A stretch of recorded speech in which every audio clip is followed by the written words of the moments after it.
Aujourd'hui, on va se faire un nouvel ami, le monopode.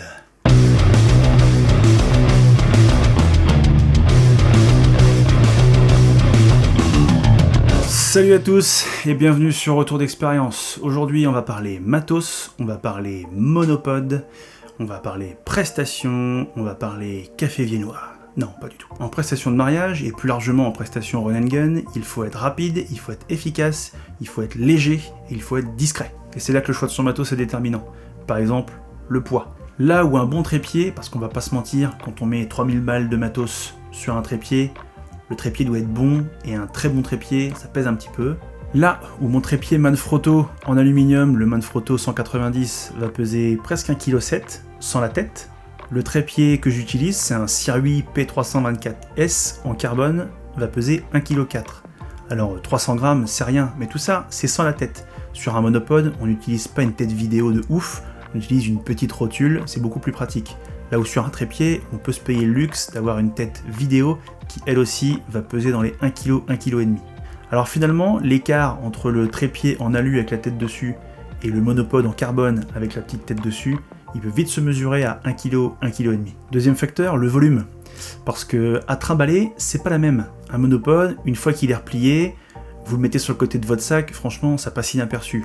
Le trépied, tout de suite, ça dépasse, ça déborde, c'est hyper pénible. Et puis il y a le volume au sol, parce qu'on va pas se mentir, une fois que le trépied il est déployé avec le boîtier dessus, avec vous derrière, vous allez vite prendre un bon mètre carré, c'est hyper pénible et c'est pas très discret.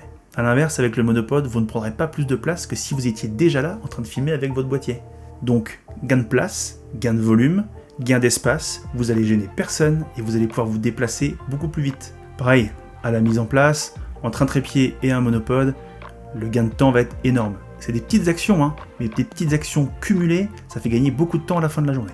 Puis on va pas se mentir, un trépied, pour faire un plan fixe, c'est cool, c'est stable, ça bouge pas, c'est du solide. Mais dès qu'il y a du monde autour de vous, c'est horrible. Vous êtes là, vous êtes posé, vous faites votre mise au point sur une scène magnifique, il y a toujours quelqu'un pour se prendre les pieds dans votre trépied. Alors ok, il va s'excuser, mais votre plan il est foutu, et des secousses comme ça, il y en a 1000 par mariage. Avec le monopode, si le mec se prend le pied dans votre monopode, c'est qu'il vous a carrément bousculé, il n'y a pas d'autre solution. Alors c'est sûr qu'aujourd'hui, la grande majorité des boîtiers hybrides sont stabilisés au niveau du capteur. Si vous avez la stabilisation de l'optique avec, ça travaille très très bien. Mais avec un 70-200, au-delà du poids et de l'encombrement, au niveau de la distance focale, à 200 mm, pour éviter les tremblements, même pour le capteur, même pour l'IBIS, c'est chaud. Donc le petit monopode, il rajoute de la stabilité et vous permet de faire des plans beaucoup plus smooth. Maintenant voilà, le monopode, c'est pas l'outil à tout faire, c'est pas le couteau suisse. C'est un outil qu'on utilise dans certaines situations et pas dans d'autres, ça dépend aussi de votre pratique. Il y a des gens qui aiment beaucoup le run and gun avec des mouvements plus humains, plus organiques, qui bougent un petit peu plus, qui tremblent un petit peu plus. À chacun sa façon de faire. Moi j'aime bien aussi ce type de mouvement, mais pas tout le temps. Par exemple, dès que je suis dans une église, je suis obligé d'être un petit peu plus loin pour ne pas déranger l'officiant et ne pas déranger les mariés. Donc avec un 70-200, je suis beaucoup plus à l'aise avec un monopode. De la même manière, pendant les discours, le monopode, ça permet de reposer les bras, parce qu'il y a certains invités qui font des discours qui durent des heures, et à bout de bras, ça peut vite être fatigant, et le monopode rend les choses beaucoup plus agréables. A l'inverse, pendant la soirée dansante, là où ça bouge, là où c'est rythmé, il faut pas des plans hyper fixes. Moi je sais que j'aime bien être à main levée, j'aime bien être à main nue, il y a toujours la stabilisation du capteur, mais même si c'est un plus, ça fait pas non plus des miracles, mais c'est ce que je recherche aussi.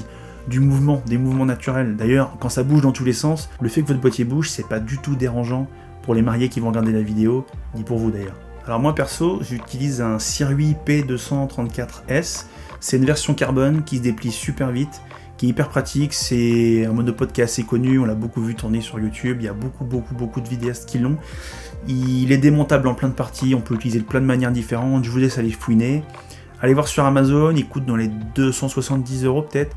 C'est un vrai investissement, mais alors moi ça m'a changé la vie, donc je vous conseille vraiment d'investir là-dedans. Pour aujourd'hui, j'en ai terminé avec vous, n'hésitez pas à mettre un petit commentaire, le petit pouce bleu ça fait toujours plaisir, puis ça permet un petit peu plus d'exister dans l'algorithme de YouTube.